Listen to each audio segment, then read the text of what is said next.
Okay, what we have done, we have already covered in this session amortized cost, executory contracts, interest-free loan, and the last topic is about equity instruments. This is also extremely important thing and frequently tested in exam. Okay, equity instruments. Now, we know that financial assets are classified into three categories. We call it amortized cost. We call it fair value through OCI, and we say fair value through P&L. Okay, fair value through profit and loss.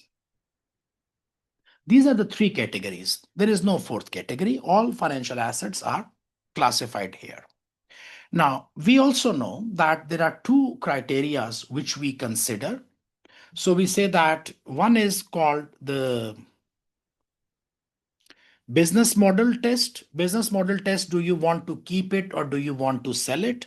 So business model test is first criteria.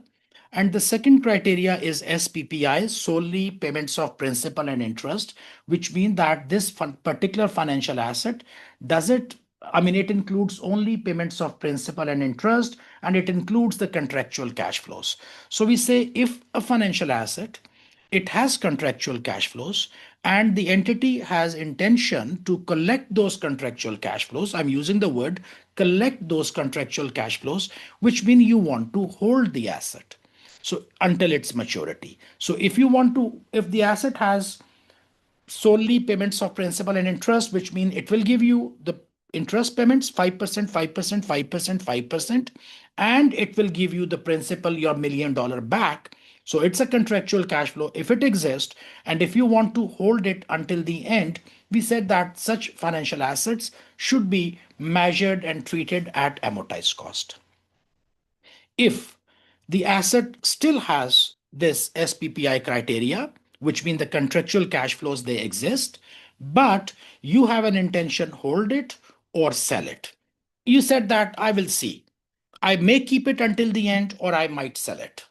If you have this mixed thing, we call it fair value through OCI. All other assets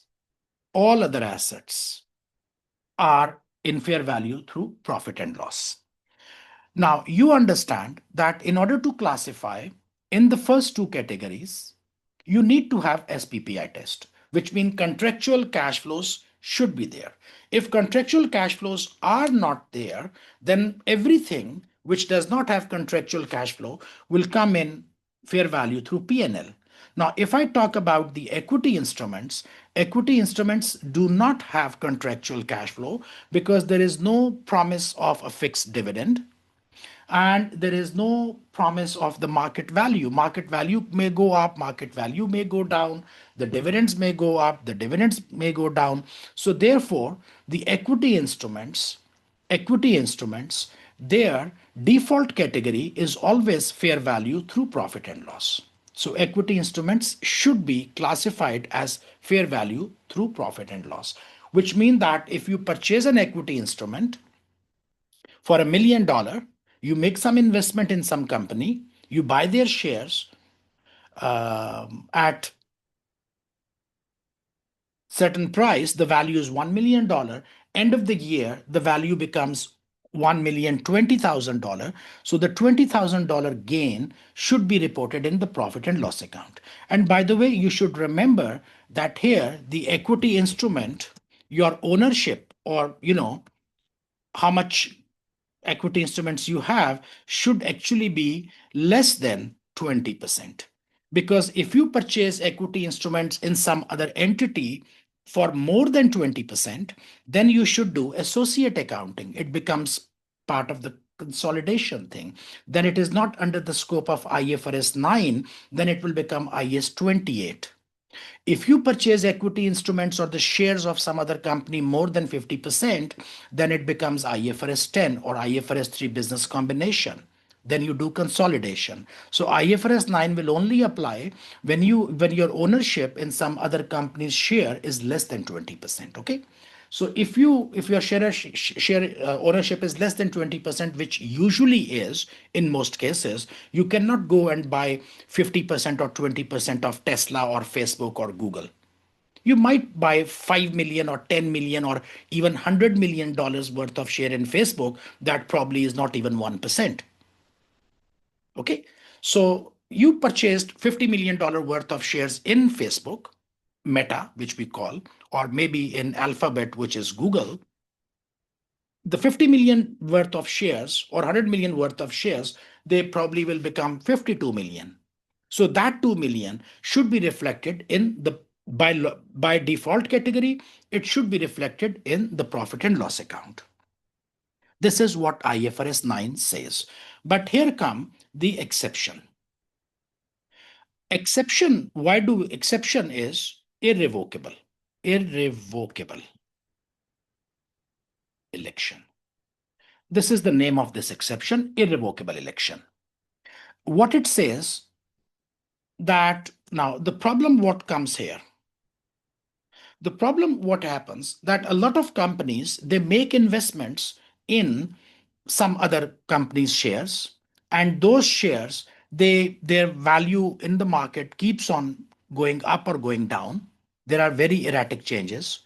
The standard says that any change in the fair value, whether gain or loss, should be taken to the profit and loss account, which means the first part of the income statement. Remember PBIT you have here?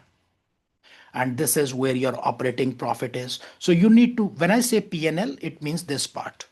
So this is OCI part, which is below. So you have to report all the gains and losses in this part. Imagine the Meta share, your investment in Meta increased by 5 million. You have to put 5 million here.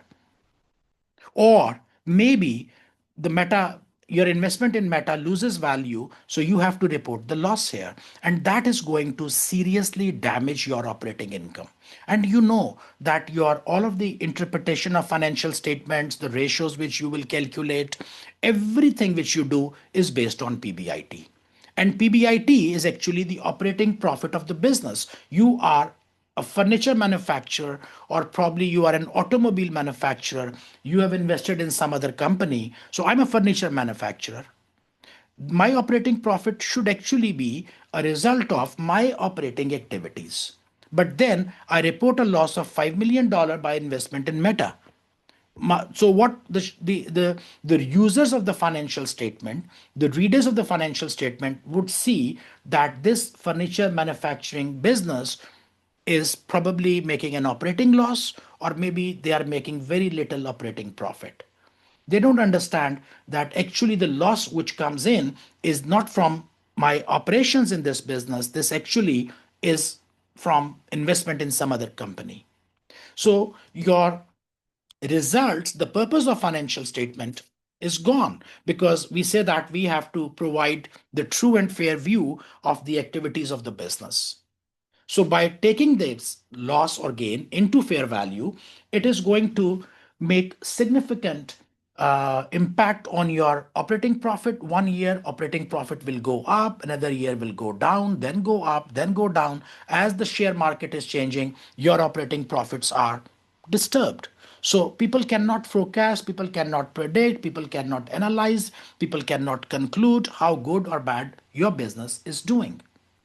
For that purpose, IFRS 9 says that if you have any equity instruments, and if you do not want to keep them for short period, rather you want to have this investment for a longer period, because if Meta shares they drop down, we are not going to sell it. We are not going to actually realize this loss. We are not going to suffer this loss. We will keep the shares, and in future the share price will go up. So if I report the loss now, that will create a panic, and that will give a wrong message, and that probably is not the true reporting, because I'm not realizing the loss. I'm keeping the shares, and in future they will go up. So why should I show it in P&L?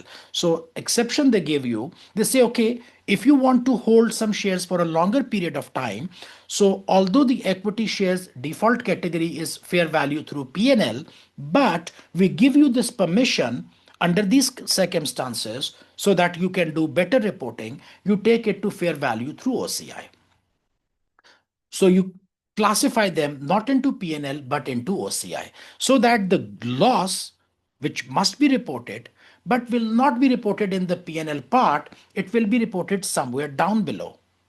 So I'm not saying you don't have to report the loss. You do have to report the loss, but instead of putting 5 million loss up, you put 5 million loss there, because we say it is unrealized, and we in any case are going to keep it for a longer period of time, and we will recover from this loss. And your PBIT, which is your operating profit, it remains neat, it remains clean. This would reflect your true activities. This would reflect the results of your business true activity, which is your operating profit. So we take it under OCI. That's a relief. It solves many problems. But we say that it is irrevocable. Irrevocable means that later on you cannot change this option.